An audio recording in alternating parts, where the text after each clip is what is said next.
Hello, friends. It's another week, and that means another episode of Filmcast Without a Cause. Our cause is simple. We don't have one. Hence the name. I'm Jacob, and with me always is my partner in crime, Patrick Boberg. How's it going, PB? I am doing fantastic. How are you doing, Jacob? I can't complain. Can't complain at all. If you're not familiar with our show, we started off every week by talking about the latest movie news, which more often than not means we talk about prequels, sequels, reboots. And sadly, this week is no different, and we start off by talking about a sequel that's had a little bit of a bumpy road so far. I'm talking, of course, about Dumb and Dumber 2, which is, the 2 is spelled T-O, which is actually quite funny. Should I get into the history of it, and then we talk about weigh in whether or not we would actually want to see a Dumb and Dumber 2? Go ahead and tell everybody, just so they know this isn't hitting them out of the blue. Okay, so this was announced. I think there's been talk about this movie probably since the first movie came out in the 90s, but it has gained some steam recently when both Jim Carrey and Jeff Daniels said they were willing to do it, and the Farrelly brothers were going to return as well. So it wasn't going to be like Dumb and Dumber, the prequel that came out. It was going to be a legitimate sequel. And in April, Jim Carrey dropped out, and he claimed the movie wasn't moving fast enough, which, considering the original movie was what, 96? 94. Didn't he also say that there was like a lack of enthusiasm on the set? Like nobody really wanted to do it, or not the set, but in the production team? That's like another reason why he backed out? That's what struck me as odd, because if I would think if someone was to back out, it would be Jeff Daniels, because he seems to be much more the serious actor. And while his career has, I mean, he took a break. I mean, he's always been working, but I think he took a while to spend time with his family. He's from Michigan. I think he's been living in Michigan. But he's gotten work now. He's in the movie we're going to talk about later in the show, Looper. And he has a show on HBO. He's the busy one. Jim Carrey's career, on the other hand, kind of plateaued a bit, I would say. I don't think he's had an honest-to-goodness hit in a long time that I can think of. Maybe Yes Man was a hit, but I don't think anyone regards that very highly. It was funny. I laughed at it. It was a little too, it was kind of boring, but it at least had some chuckles. I haven't seen it. But the Farrelly brothers announced this week that they finally finished the script. So maybe all that waiting around that Jim Carrey was doing was on the shoulders of the Farrelly brothers. Maybe they didn't have they were just dragging their feet, this is probably their biggest hit. I mean, there's something about Mary was probably a bigger hit, but yeah, looking at their filmography, I don't think they've done anything worth mentioning since Shallow Hal. And that's saying something because that movie was terrible, but I mean, at least people talked about it when it came out, but they were kind of like the kings of comedy from mid-90s until, I don't know, maybe 2001. Yeah, I remember being really excited for Me, Myself, and Irene when that came out, and that was kind of disappointing as well. But I think that they and Jim Carrey kind of built their career together. So maybe now that the script is finished, they will go ahead and make it, and I would hope Jeff Daniels would be involved as well. And only if Jeff Daniels and Jim Carrey were both involved would I really have any interest. Pat, would you want to see a Dumb and Dumber 2? What's your experience with the first film? Oh, I never saw it in the theater. It was one of those films that everyone would tell me, "Oh, you're gonna love this movie. I can't believe you haven't seen it." And then, of course, I absolutely loved it. And until I always said that the girl I get married to would be willing to have a Dumb and Dumber wedding, but I think many men have said that, and many men have failed. And with that out there, I'll just say that I will definitely see a sequel. And I saw the prequel. Oh, really? Dumb and Dumberer, and did not laugh once except for one sexual joke that I don't want to ruin our G rating, so I won't get into it. Oh, I appreciate that. You know, it's not a film that I really I liked the film. I did see it in the theaters. My dad took me to it, but it was never something I rewatched, so I can't really quote it like a lot of people can. And if you would have asked me a week ago if I was interested in a Dumb and Dumber 2, I probably would have said no. But just a few days ago, I caught about 5 minutes of the original Dumb and Dumber on Comedy Central, and I wanted to stick around and watch the rest, but I couldn't. So I'm excited. I mean, I forgot how much I liked Jeff Daniels in a comedy role. Well, as soon as that film comes out, we will definitely talk about it here on Filmcast Without a Cause. Ready, Harry? Mock. Yeah. Ing. Yeah. Bird. Yeah. Yeah. Yeah, Mockingbird, don't everybody have you heard? She's gonna buy me a mockingbird. And if that mockingbird don't sing, she's gonna buy me a diamond ring. And if that 20th Century Fox recently announced that they hired Mark Millar to be their quote-unquote, actually this might be the title I gave him, Marvel consultant. Pat, you brought this story to me. Could you tell me a little bit more about it? Well, basically there was a press release that came out that said that I don't know the exact details, but they're excited to have him on board as their consultant for all prospects going forward, including the current films that are in the works of X-Men Days of Future Past, which is being directed by Matthew Vaughn, who did Kick-Ass for him, and also The Wolverine, which doesn't make much sense because those are both probably pretty far along in the process. But generally Mark Millar is considered maybe the savior of Marvel Comics in a way, in a cred way, because he's the director of Icon Comics, which is basically most of the things that he does now, which would be Kick-Ass,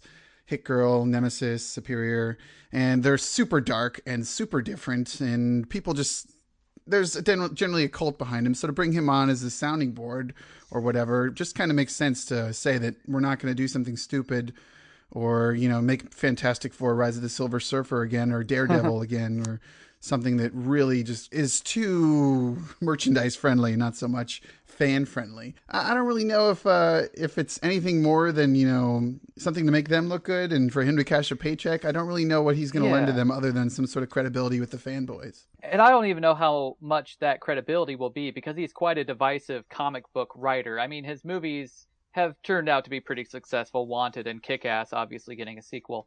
But Mark Millar, he's, for fans of comic books who don't maybe like the ultra violence or the ultra realism. Yeah, you got the wrong guy then. He's not the right guy. But I think it's actually probably a good idea to bring him on board, especially with this Fantastic Four reboot, because he did write the Ultimate Fantastic Four. I'm not calling it the definitive Fantastic Four story. Ultimate Fantastic Four, for those of you who are listening who are not comic book fans, it was a subline that had a whole new continuity than the regular Fantastic Four, and it had a much younger team and tried to get rid of the spaceship aspect of the Fantastic Four and tried to ground it in a way in science. And I haven't read all of it. I read the first couple of issues, but I remember thinking it was a fun, cool spin on it. And he has experience writing the X-Men too, so I don't think he's going to Millar it up and add a lot of sex and violence or shock value. But I think it's a good sign that Fox is at least trying to reach out to the fans. And it should be added, Mark Millar wrote The Ultimates, which was basically what Marvel did or based a lot of their Avengers stuff off of. Well, the interesting thing about the movies that have been made from him of Wanted and Kick-Ass, especially Wanted, is they took a ton of liberty with the story. Mm-hmm. And Kick-Ass, while not done in, say, the studio cycle, this is definitely a way for Millar and his, friends, namely Vaughn, to make sure that his future movies that get made are made within his blessing. Now, with Millar, I say that they took a lot of liberties with his movies, but he loves the Wanted film. So interesting. Maybe he's just being very, fake about it, not in the public, but this is definitely a way for him to be out there and have a major say in the future of his properties. So I'd say all the better for him as long as the movies he's associated with, the future, the Wolverine and the Fantastic Four, turn out to be okay. And we'll have to see. We can't judge it beforehand too much. Moving on to things that maybe we should be a little judgmental on. I don't know. It was announced shortly after the Expendables 2 came out that this producer, I have his name here, Shankar. Yes, I just have his last name. I don't know his first name. His name is Shankar, and it's not Ravi Shankar, I'm pretty sure. But he had the bright idea to produce an Expendables movie for women, and ever since then it's been called the Female Expendables movie. And this week they made their first casting announcement with Gina Carano attached. And in my notes, this is why I only knew his name was Shankar. He said this in this press release. Adi Shankar. I figured it out. Adi, A-D-I. Okay. He said, I don't know how I'm supposed to make a movie that is supposed to be the female version of the Expendables without Gina Carano in it. It would be like making Twix without caramel or Jamba Juice without Jamba.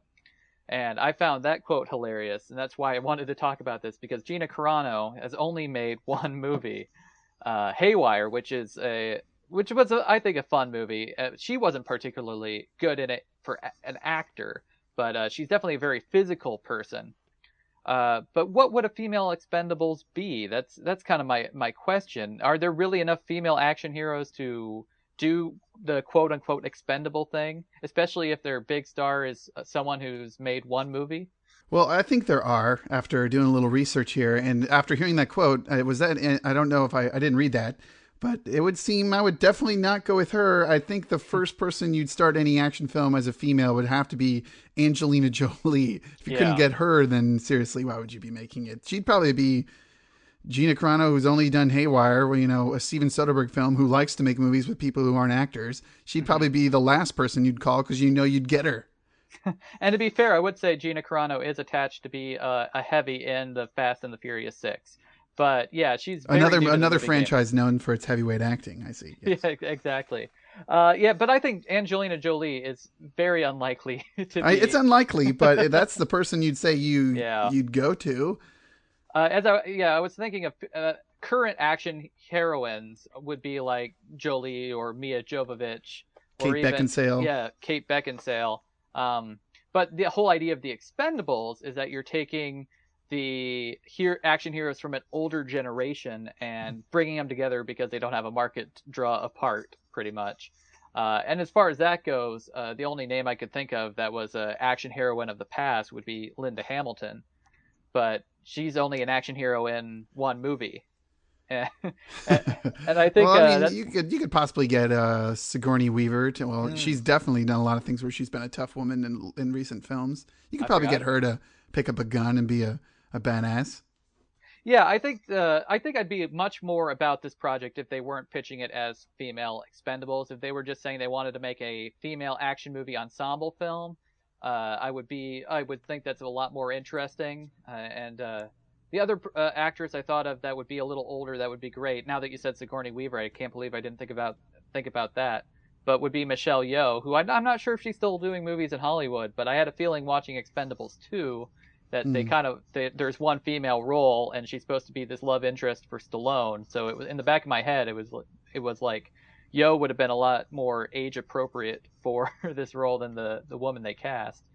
But I think the problem with women in action films is, for the most part, thinking in the past, they would get really buff for that one role, and I'm thinking about Linda Hamilton in Terminator 2.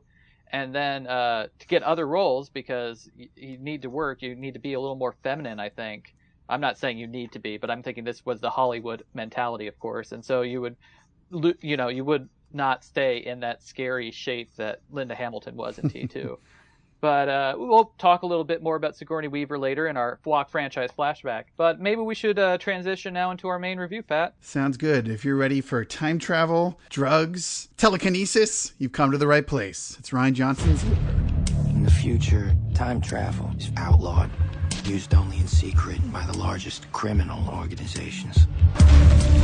When they need someone gone and they want to erase any trace of the target ever existing, they use specialized assassins like me, called loopers.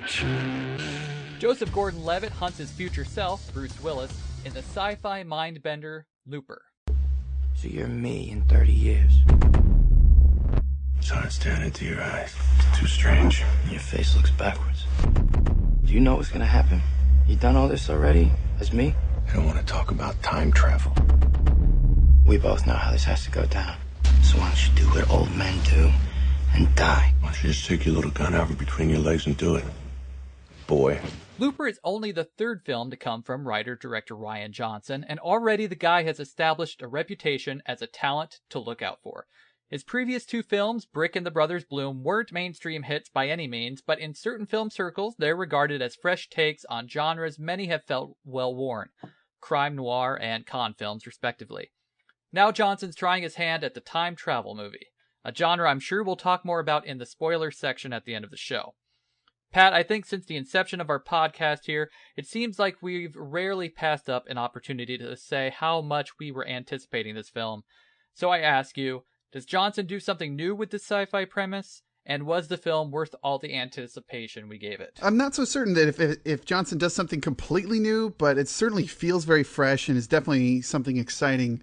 The anticipation, speaking of that, I think is definitely warranted for this film because it delivers more than a one-note flick, as you can expect. The genre-bending Johnson shows up here just as it did in Brick, where it was like a gritty procedural noir mixed with a teen drama.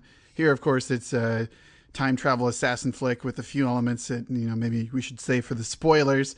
But obviously, prior to this film, you were in that realm of, lauding Johnson. Are you still a Johnson disciple? Oh, for sure, very much. And when I'm talking about originality, I think it's very hard to do anything totally original with science fiction at all, or let alone time travel, because it's a very popular genre. But I think he mixes the different aspects or different little fun kind of games of time travel into a fun, fresh package. And just like how Brick was a cool, unique mystery movie, I think this film is definitely a original voice in science fiction. And especially after we talked last week about how there are hardly any more original properties, it was really a breath of fresh air to experience this film. I'm actually kind of still on a high from it. I saw it yesterday, and it's just one of those kind of films I love, to be honest. Yeah, truthfully, I agree. It was something that I would just tip my hat right now and say, beyond recommending the film, I got extremely excited watching the movie because I knew this is a film that you could watch several times over and over again. And I look forward to seeing it again in theaters. I wanted to see it again before we talked tonight, but couldn't get around to it. Oh, that's great. It probably is. I mean, we're probably just going to be, because neither of us want to spoil this movie for anyone who hasn't seen it. I think the best thing to do is go in as cold as you can. I think it would have been even more awesome if I had gone in not knowing that Bruce Willis was like the future Joseph Gordon-Levitt, if that was even possible, because that could possibly be a twist.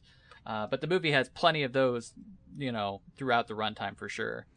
Well, then maybe we should just talk about things that are okay. How do you feel about time travel in this film? I know that you and I have had several conversations pre-FWOAC days about time travel movies and their usage of it. Did you like the time travel usage in this film? I do. I think anytime you're dealing with time travel, because it's something that doesn't exist, you're going to come up with something that contradicts other time travel movies because you're making up your own rules. And I actually do feel this film actually has some serious time travel issues, but it establishes its rules and it sticks to its own rules. So in the spoiler section, I'll get nitpicky about it, but I completely agree with that. I'm not necessarily a fan of this type of time travel in the way that it was carried out, but he does follow his rules. And while it may lend itself to, paradoxes or whatever, I don't really care because I felt like I had to let my bias go and just see what Johnson was going to take it and where it went, especially with, the way that the dedication and acting that we saw between Levitt, Willis, and Blunt. You kind of grow to learn about them, and the time travel isn't so much of a huge thing by the third act, and I was okay with that. Yeah, it's just kind of a tool, to set up the situations that do occur, and to set up the questions of, you couldn't do it without time travel, have an actual conversation with your older self, and see that duality of idealism versus experience, and just to see how they...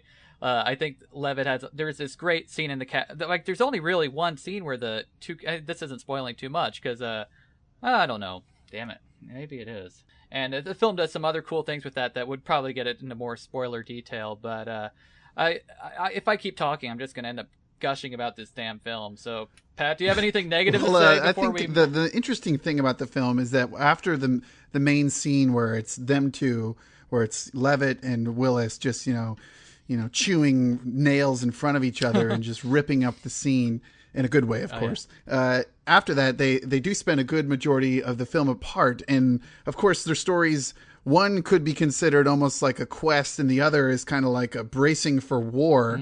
And I really enjoyed the second half actually more than the first, just because it seemed like the first was almost caught up in... we got to establish all the rules of this sci-fi movie because we've all seen a million sci-fi movies, whereas the second just kind of just blows almost every sci-fi rule that there is and makes it its own, which I was really impressed. And I think that's something that maybe I haven't seen the Brothers Bloom. I've only seen Brick, so I can't really say that one. But I know that that Rian Johnson is very much about the characters and their just, insides and their guts. It's really interesting to see where that second half went, because you'd think you'd know almost all the motivations of all the characters in this film, but by the second half they haven't even introduced half of what I would call, top billed characters in this film. Yeah, I was wondering, I remember hearing Emily Blunt was in this movie, and she's definitely not in the first act. So it really does downshift in the second half and goes this place I totally was not seeing it going. And I do like it for playing with my expectations like that. You mentioned the actors chewing nails in front of each other. I do want to commend the performances, especially Gordon Levitt does a good Bruce Willis impression, but this is probably the first time in a long time that I can think of that Bruce Willis isn't completely phoning it in. I was going to say that exactly if you didn't, so I'm glad one of us had the guts. But he's actually good. He's legitimately good in this, for sure. Well, there's been quite a few time travel movies that you and I are fans of, and in the last, I don't know, few years, there's been a few that come out. When I saw this, I was afterwards thinking about time travel and the way that it worked in the film, and the things I had, my little picadillos, of course. And then I was thinking about a movie that came out a year ago that I thought had a time travel track to it that I enjoyed maybe a little more, but I don't know if I liked the film better. I was thinking about Source Code, and with another director who's a writer-director, and Duncan Jones. And it's interesting how a lot of these films, this one and that one, both dealt a lot with mending mistakes and trying. That's mostly what time travel is about, is, people go into the past and fix something. The best stories, yeah. Did you think that the quests of, say, the main characters were in the right vein, or was there something you felt like, this doesn't make sense, why would this person do this at any point? No, and I think we might get into this more in the spoiler section, but I think that's one of the most interesting things about this film, actually, is how you as an audience keep shifting your interest between one version or the other. You're rooting for one, and then you're rooting for the other version, the future self and the past self. And I think that's because they give them good motivations, but they also make them do not so good things some of the times. So these actors are both the good guys and the bad guys, and I think their motivations are pretty well defined. And this is a hard R movie, by the way. They show you the darker sides of these characters as well. I don't know if I completely answered your question. No, that was perfectly in cue with what I was thinking, but I think we should save the rest of our thoughts for the spoiler section. So, Jacob, I'm assuming you're not recommending this. Not at all. Not at all. I this is probably the most entertained this and Cabin in the Woods have probably been the most entertained I've been all year. That's what I'll say. More than any film this summer, this would be the genre film to see. I'd say. I completely agree on the genre side. Looper is rated R for some violence, language, some sexuality, nudity, and drug content. When we come back, we'll talk about what's new on DVD and talk about Aliens, the next film in our FWOAC Franchise Flashback. New on DVD this week, that's the week of September 25th, Dark Shadows, a film I kind of liked, but if I were to continue talking about it, I'd have to include many more caveats, though. So, Iron Sky, are you familiar with Iron Sky, Pat, at all? Is this Nazis in space? This is the Nazis with the Moon Base movie, the Finnish-German film. With the giant swastika starship? Yep, exactly. Oh, okay, well, I'll have to see this. Finally out on DVD, it is Iron Sky. Also out, People Like Us, a drama with Chris Pine, Elizabeth Banks, a lot of actors I like, but didn't seem to get the best reviews, so I don't know if I'll check it out or not. Red Lights, the ghost hunting movie with Sigourney Weaver, who we'll be talking about a little bit more later, and Robert De Niro. Sound of My Voice, another one of my favorite movies of the year. I highly recommend Sound of My Voice.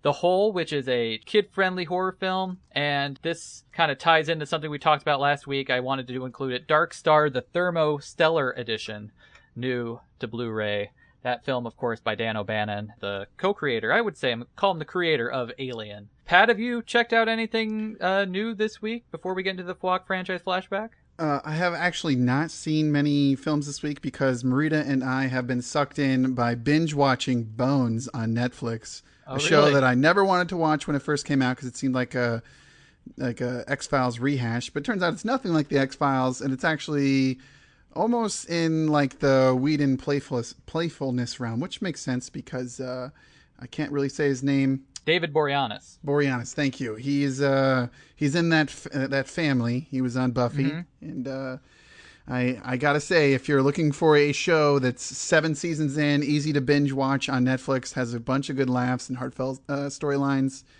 save your money from the theaters and watch Bones.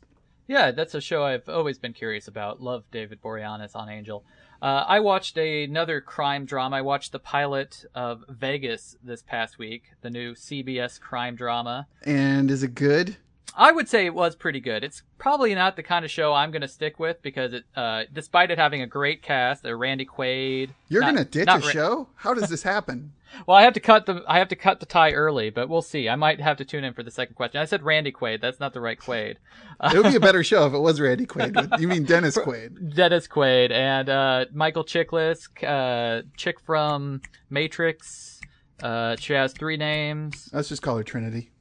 Yeah, well, Trinity. She's in it. Mary Ann Moss. Carrie Ann Moss? Carrie Ann Moss, I think. Carrie Ann Moss. Oh, I feel horrible. Sorry, Carrie Ann.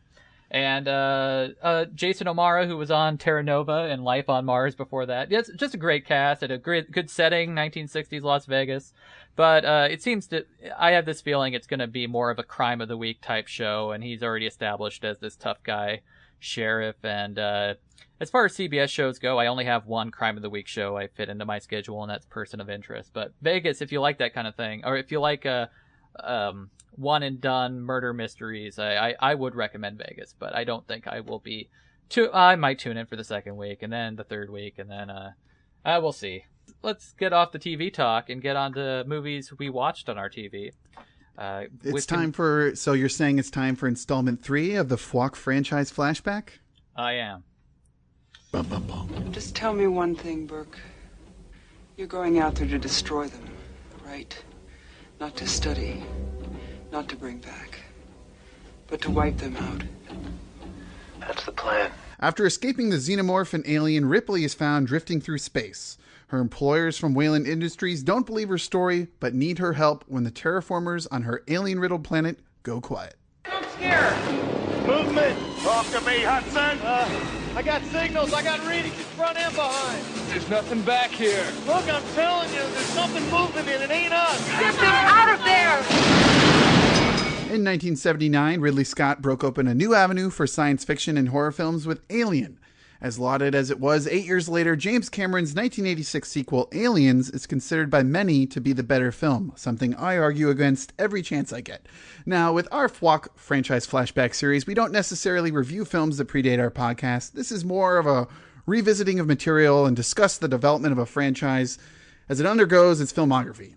So before we get too much into the highs, lows, comparisons between the sequel and original, let's talk personal history. Jacob, when did you first come face to film with Aliens? I saw Aliens for the first time in high school. I can't remember the year, when I watched it back to back with the original film on VHS, and I watched it many more times after that.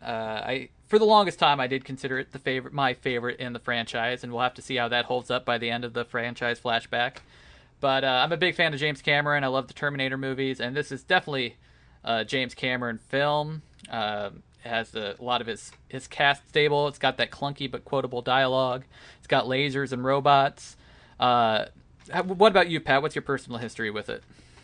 Well, I actually saw this film shortly after seeing T2, which is another Cameron film, maybe his most famous if you don't count Titanic and Avatar.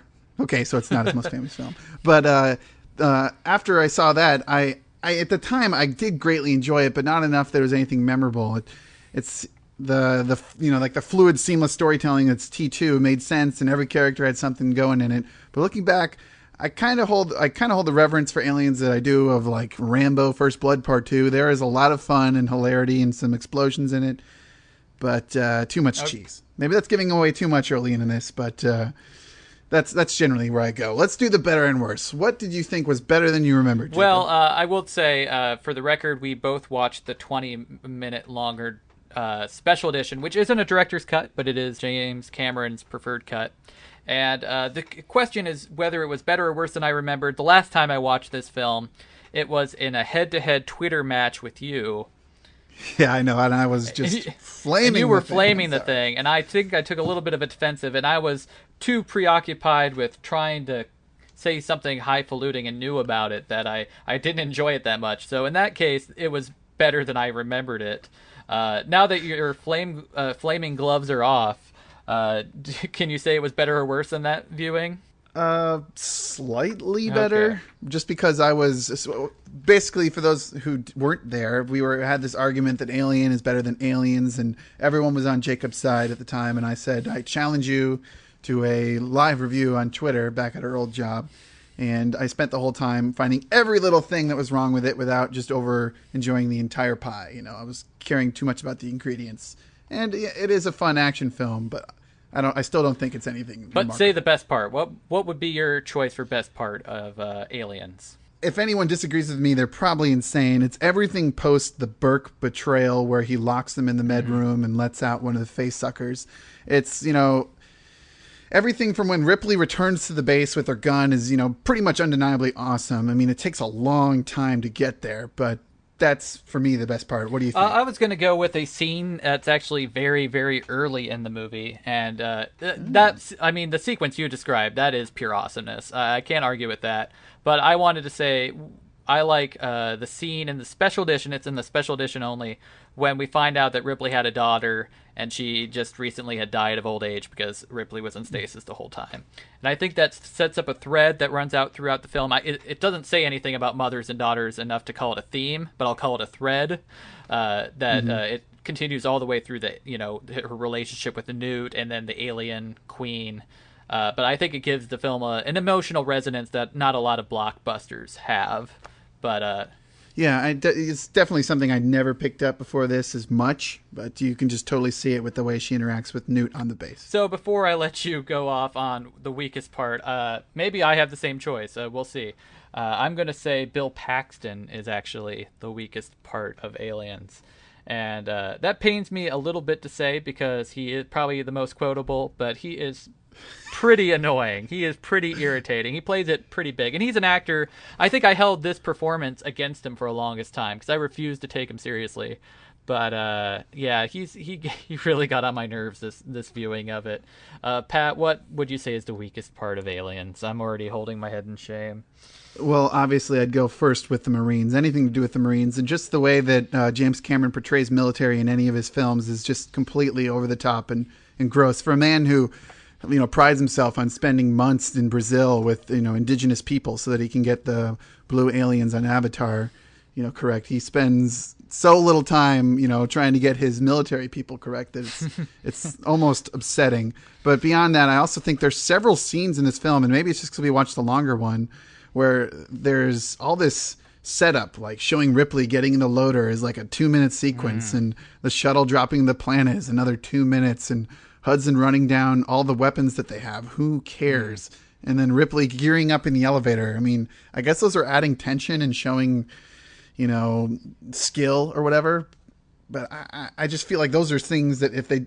We'll get to it later, but they would never be that long in a film today. Yeah, definitely not. And if I had to add another weak part, I would say in the special edition only, there's a scene with Newt's family as they approach the alien ship. And I think that's in the special edition only. And it really does take away from the mystery of Newt when we see her later to actually see her family. Yeah, I thought that was completely useless. So if I could have a preferred special edition, I would keep the Ripley's daughter part, but lose that Newt and her family stuff.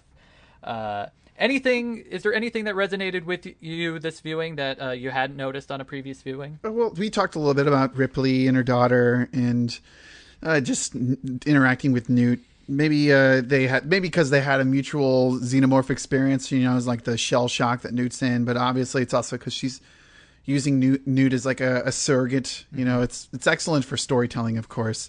But too bad there's just like over an hour of Marine garbage up to that point that just kind of ruins that part for me.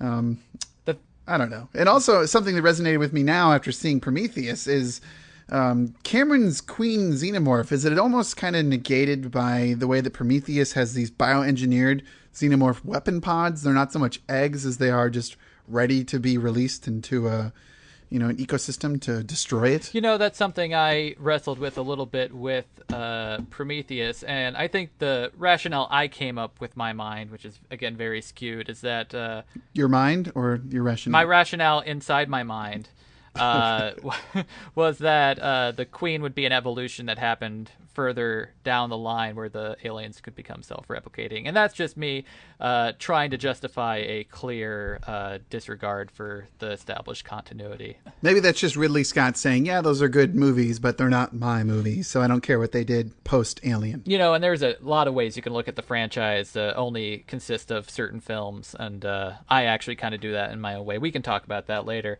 But if there was something that resonated with me this viewing that I hadn't noticed before was the ending shot of the movie, which is of Newt and Ripley in the sleeping pods. Is the exact same as the ending shot in Alien. So that was a cute little nod that I hadn't noticed before. There probably are other visual nods, and I kind of want to watch both films back to back again and look for them. Did you think Aliens added anything to the mythology of the alien world, or do you think this is a sequel that needed to be made? That's the next question on our list. I think that there could definitely have been a sequel to Alien. I don't know if this does anything necessarily different other than put a lot of steroids into it. There's more aliens. There's more weapons. Ripley is kind of a badass in this film.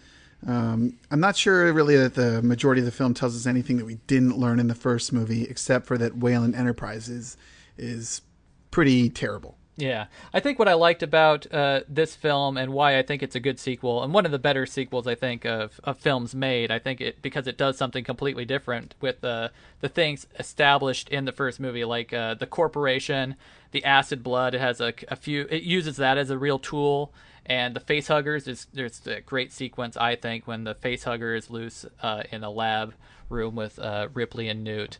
So I think that's what a good sequel does. It takes rules established and does different things with them.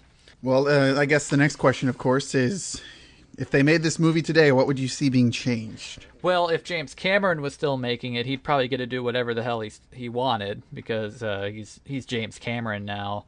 I don't know. I guess I fall back on the same answer I fell onto last week, is that the romantic relationships would probably be pushed more to the forefront, and Ripley and Michael Bihn's character would probably end up getting it on. You probably have a much more nuanced answer to that than me. Oh, I would just say that obviously from Prometheus being involved, that they would involve a lot more new technology that would make them not so much relying on sonar to battle these aliens, but maybe those scanning orbs. Also, I think they probably would go Jurassic Park 2 with the escaping from the island, so to speak, that they'd bring the alien back to Earth maybe, and just do something completely different, because almost tone for tone something happens where they've got to battle this alien, almost everybody dies, and then they get off the ship, but hey, guess what? The alien's still with her, and they've got to, have this one last scene. And obviously the last scene in this is maybe better than the last scene in Alien with the battle, to actually kill the alien. But I think there's just a couple things that they could have done to make this, it's truly its own over the original. You just made me think of something. Wouldn't it be so cool if they were to somehow convince James Cameron to direct Prometheus 2?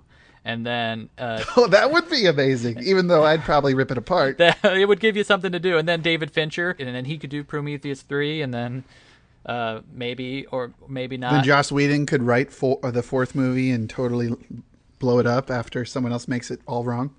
Exactly. We'll get to that. Yeah, we'll get to that later. Anyway, does this film stand up as its own entity, or was the predecessor necessary to tell a whole story? I'd say yes and no. I mean, Ripley, back to the alien is a necessary component, sending a group of Marines to the thing. It could be its own film. But it also does kind of fit the fallings, the trappings, I guess, of the 1980s action movie where everybody in it is a complete airhead, except for the person who is ultimately going to survive, and they bring a small child with them. A la Commando or the Silent Woman in Predator. And I don't know. The only thing that's really missing is Stallone or Schwarzenegger in this film. But not by much. I would say that it definitely does stand on its own. Yeah, and I think there's enough exposition that if you didn't see the first movie, someone could jump directly to the second movie. There are at least 2 scenes, I think, where Ripley explains exactly what happened in the first movie. So I know what you're going to say, so I'm just going to toss it to you. Where does this film rank in the franchise? We're just rating the first 2 films at this point. Alien and Aliens. Which one is the better one, Pat? not. I've thrown enough grenades. I'll just say Alien is better. Okay, and I will finally admit to you, Pat, that Alien is a better film. As art, I'm gonna pull a Costanza and just walk out of the room right now. As art and as an influential piece of cinema, Alien is better. But I do think Aliens is a better piece of entertainment. I still think that's the one I would pop in at a party. No, that's for sure. No one's going to watch Alien at a party unless it's a bunch of like lonely dudes. I think it's just a great blockbuster. And I think James Cameron even says it in the intro to the special edition on the DVD, a ride. And I think it's got great set pieces, and yeah, it's a blockbuster. I think it's one of the best. But is that all we have to say about Aliens? I think. Yeah, sure. Yeah, let's close up shop. We'll be back next week to talk about Alien 3. Aliens is rated R for sci-fi, violence, gore, and language, and is on every form of home entertainment available. We'll come back and we will, as you said, close up shop. Stay tuned. Ladies and gentlemen, we have got our first, well, not a first official tweet, but it's from somebody that neither of us know. It could be phishing, who knows what, but Filmcast Without a Cause, or at Filmcast WOAC, which is our Twitter handle, got a tweet from, I hope I'm not ruining this, Ferdinando Benanici. I'm assuming he's Hungarian because he sent us a link to a Hungarian Star Wars poster. And even if this man has, just picked us out and found us randomly hoping we talk about his art, this is an awesome Hungarian Star Wars poster. We'll embed it on our page. But Jacob, have you seen it, or are you looking at it right now? I'm looking at it right now. I don't care if this guy is a spam bot. I want to thank him for bringing this into my life. It is pure awesome. I want this on my wall. I words don't do it justice. You're just gonna have to go onto our Twitter feed and see this. There's just so much to it. Yeah, oh my gosh. There is some sort of weird, like, Ottoman Empire version of Darth Vader and a beach ball exploding cantaloupe looking Death Star. But my favorite part, if you're looking at our website while reading this, is the weird alien with the sword behind Darth Vader. It doesn't make any sense. I love What that. does it have anything to do with Star Wars? And I love how Darth Vader's shoulder pad is R2-D2. R2-D2. Oh, and he's got this everyone needs to hand. go find this and then tweet Ferdinando and tell him where you heard about it. And, maybe buy a poster, as Jacob is going to, it sounds like. Then Facebook my wife and tell her this is what she needs to get me for our anniversary. Oh, my gosh. That's beautiful. Well, if you want to be as cool as Ferdinando, there are a few ways to contact us. There's Twitter, of course, Filmcast WOAC. There's Gmail, or send us an email. Ours is filmcastwoac@gmail.com. And, of course, please leave us a comment on our website on this post specifically for anything to do with aliens. Maybe you thought Looper was terrible. Who knows? It's filmcastwithoutacause.com. All those words strung together, filmcastwithoutacause.com. What's coming up in theaters this week? I'll start with the limited/on-demand offerings. Butter, the Iowa set Butter competition drama starring Jennifer Garner and Olivia Wilde. The Paperboy, the follow-up by Precious director Lee Daniels, which has gotten pretty poisonous buzz, but it sounds so crazy that I'm almost curious about it.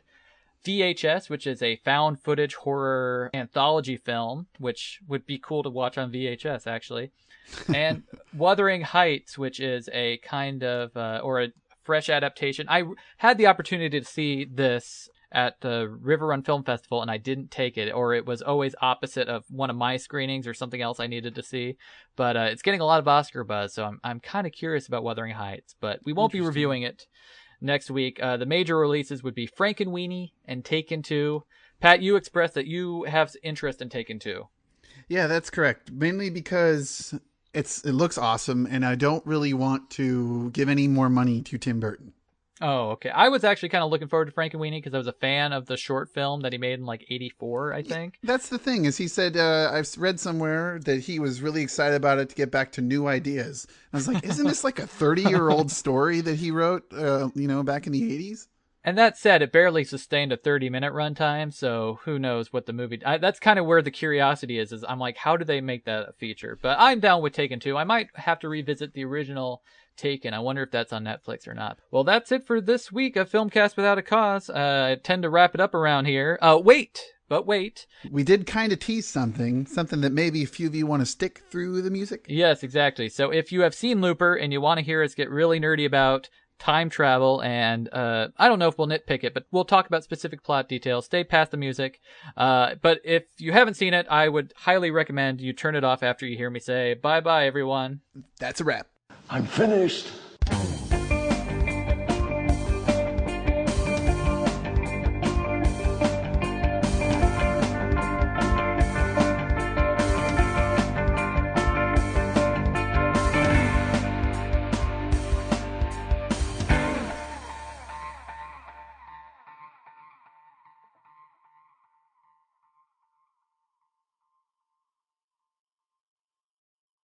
We usually keep this pretty loose, right? Yep. Time to go loosey-goosey with the spoiler section, kids. Jacob, why don't you toss out the first softball, fastball. What is your first spoilage you need to get off your chest? Okay, well, I just wanted to address... I want you to explain to me, Pat, because you texted me after I let you know that I saw Looper. You asked me if we could agree that it was a remake of Time Cop. Yeah, that was just complete crap. I don't really necessarily agree with that. I do think it should be fair to say that besides Looper, I may also inadvertently spoil the movie Frequency.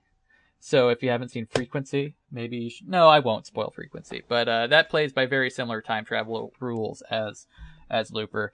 But was there a certain aspect of Time Cop, or were you just getting my goat? Oh, there was something, but I completely forgot. I was going to write it down because after you said it, I was like, I guess it does kind of play a little bit on the same rules as going back and changing things and seeing the immediate impact. Yeah, I had misremembered Time Cop because I thought it did the thing that Looper does, where if you lose a limb in your future, if your past self loses a limb, it just disappears. But I don't think Time Cop did that. They just did the thing that if you touch your past self, you explode. No, you don't explode. You get like sucked into one weird amorphous blob and then fall into nothingness. Okay, I almost spoiled something from Time Cop, so I'm always. Well, I just spoiled Time Cop. I mean, I don't really we think didn't there say are many Time Cop disciples out there, but we didn't say who that happened to. We didn't Filmcastwithoutacause.com. We didn't say who that happened to in Time Cop, but the main time travel problem I have with Looper. And again, I think it follows its own rules, so I'm totally okay with this. But I kind of was expecting more with the logic in time travel because Shane Carruth, who was the director-writer of Primer, was brought on. I remember this got me really excited about Looper in the very early on, was brought on to be a time travel consultant for the film. So I was like, oh man, this logic will be airtight. Damn, I want that on my resume. Time travel consultant, and maybe it is. I'll be very curious because I think in an interview with the AV Club, Rian Johnson said he's ready for the fans to come and attack the time travel logic in it. So maybe he has defense to this. But the main paradox I see is I'm just going to jump right to the middle, right to the end of the film when Joseph Gordon-Levitt commits suicide in order to stop his future self, Bruce Willis, from killing Emily Blunt's character. And that, in fact, makes future Bruce Willis... Everything stupid and pointless. Yeah, a little bit. Well, it makes Bruce Willis... I think it's actually a very cool thing to do. I mean, it works in the context of the movie. But what it would do is it wouldn't just make Bruce Willis's time character disappear. It would possibly... because the idea is that the plot in the movie in the second half becomes pretty much the would you kill baby Hitler question, because there's this evil telekinetic guy in the future and we see him as a little kid.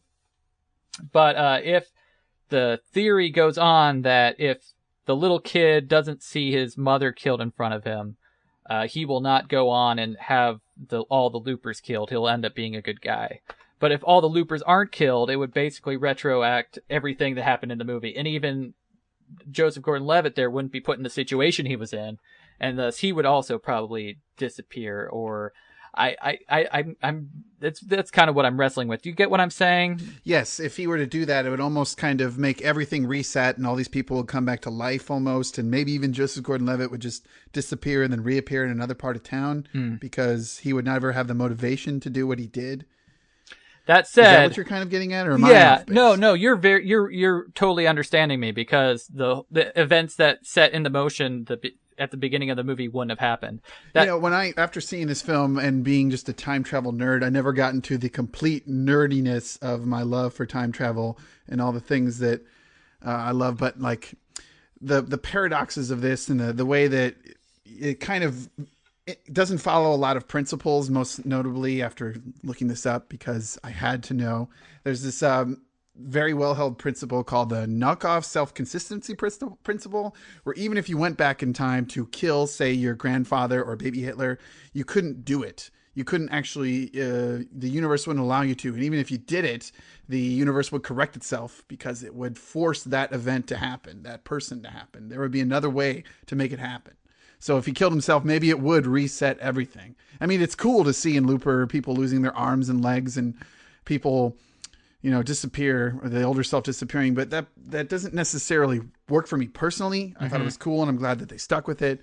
But I kind of ascribe more to the films that follow the many worlds interpretation, another thing that I looked up, which is more in line with Back to the Future and like the immutable timeline, where if something happens, it just kind of causes another universe to split, where there's an infinite amount of universes, and as soon as someone makes a decision, there's all sorts of turnoffs for other possibilities. So I didn't know if I necessarily bought into what was happening on the screen.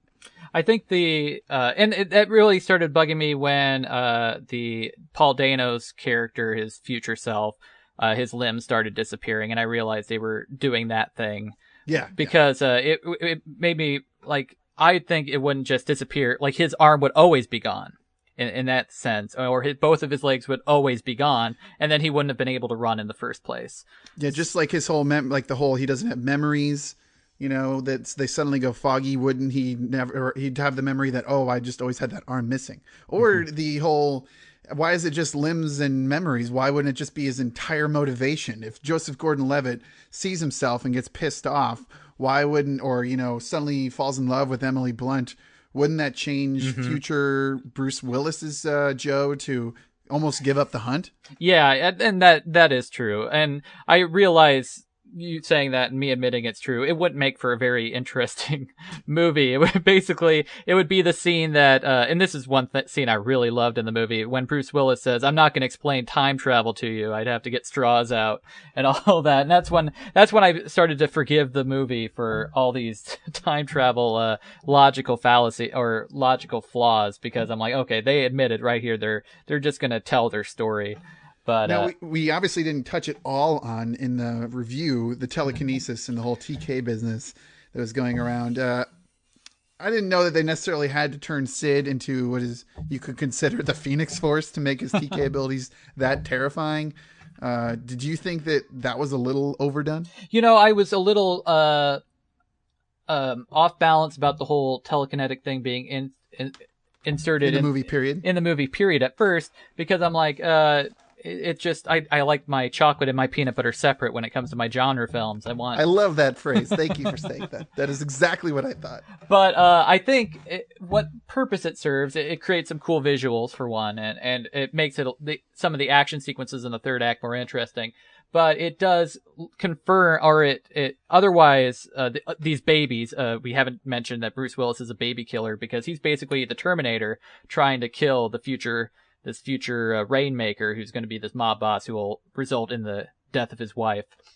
But I think what it does is, there are several possibilities, and it makes it undeniably clear that this one kid is the evil kid, or not, who will become the evil, Rainmaker. The Rainmaker. So I think that's the purpose it served, other than him just, because he wouldn't know for sure unless there was something like he had a scar on his face or something silly like that. So it took me off balance for a bit, but once I just accepted that, there's also telekinesis in this movie, I went with it okay. How about you? Did it really upset you that much? No, just the fact that they made it that strong. I mean, lifting, basically going Jean Grey and lifting, cars off the ground and all the corn out of the field. But I think it was okay. I just wish that he was maybe just a touch that less stronger, and maybe doing something just specifically to. But then he's not. It worked very well for the movie, and they did it in an artful way. Yeah, but then he's not as dangerous to, because there was an element to danger where you don't know if he'll accidentally kill his own mother or not, that I think would be gone if he had a little more control of it. And here's something that I'm actually kind of wrestling with now. Was Emily, or is it supposed to be ambiguous that Emily Blunt is or isn't the kid's actual mother? They talk about it a bunch, and they each kind of have their own story. I think that she was his actual mother. It's just this 10-year-old has no way of knowing it for certain, and is so upset about what happened to his actual mother that he hates this woman might possibly be lying to him. Okay, you know?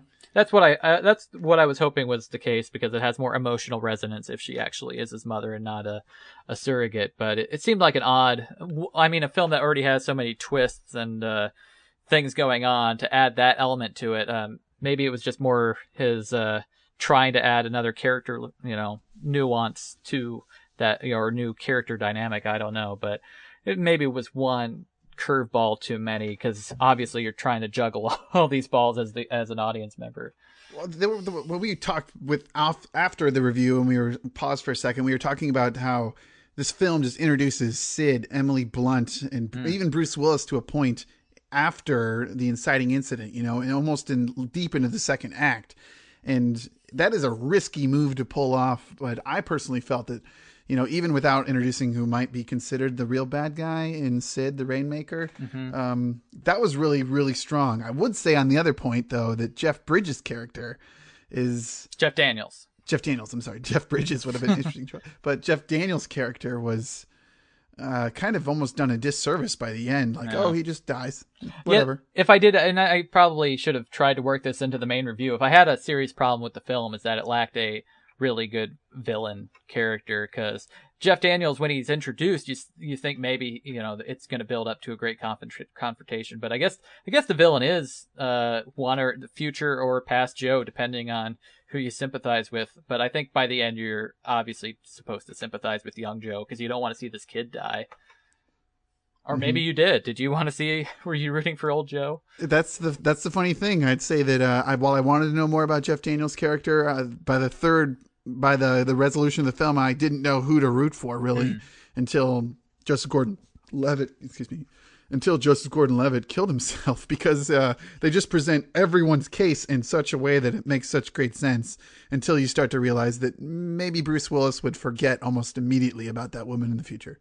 Yeah, and there was, I'm really glad the film didn't go here, but there was this great scene where Bruce Willis was trying to hold his future wife in his memory, and he's holding the stopwatch, and there's a picture of him, or a picture of his wife, and I was just like, oh, I hope that picture doesn't turn into Emily Blunt or anything, and it didn't, to Rian Johnson's credit. I think maybe he inserted things like that into the movie so we would start to expect something, but he doesn't need to pay it off, or he wants the audience to maybe create their own theories. I don't know. But yeah, I'm trying to think if there's anything else. We could probably talk about other time travel movies for another 2 hours, but I don't know if we should. Well, can we just say what's your favorite use of time travel?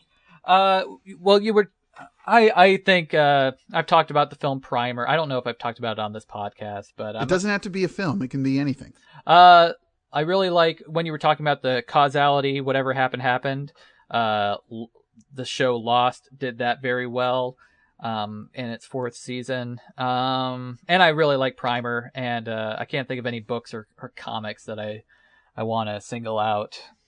How about you, Pat? Favorite time travel? If I can give a few, just to be a complete nerd, I'd probably say my favorite is the show Time Tracks, which nobody has seen. It used to be on Fox, but a cop goes back and sends murderers back to the future. Very, procedural cop show, but it was just fun and stupid. Yeah. Beyond that, this is also a comedy, but Simpsons Little Treehouse of Horrors, episode 5, Time and Punishment with the time traveling toaster. Oh yeah, of course, that Sound of Thunder parody, of course. And I now I'm thinking if I say Lost is my Terminator, obviously, and Planet of the Apes, Escape from the Planet of the Apes. Oh, and my brother and mother might kill me if I don't mention Star Trek 4, just because that movie I've probably seen more than any other movie at this point. I've seen that movie quite a bit, and I still couldn't tell you why they needed to save the whales. Because the weird alien vessel that never shows up ever again in the Star Trek world is going to kill them if they can't talk to humpback whales. Good reason for me. Okay. All right. Well, I think we finally got that off our chest, talking about all the spoilery stuff at Looper. Didn't change my affection at all. Just some of the time travel logic is a little fuzzy, but it's very similar to Prometheus. Very similar to Prometheus in that way. Because you could pick it apart, but you could because still you can love rip it to shreds for certain things, but you still enjoy what they put on the screen. Oh, very much so. Well, I want to thank anyone who stuck through. Hopefully you had seen Looper. If you hadn't, you're stupid. You really should see that and then listen to this. But if you have any opinions, the Pat listed off all the ways to contact us earlier in the show. So I like these spoiler sections. It feels like we're just it's like a little more intimate because all the other people are gone. It's just whoever has seen the movie with us. I like it. It's the after party for FWOAC fans. It's the after party. Well, I guess this is the true end. Yeah. Thanks for listening, folks. Bye-bye.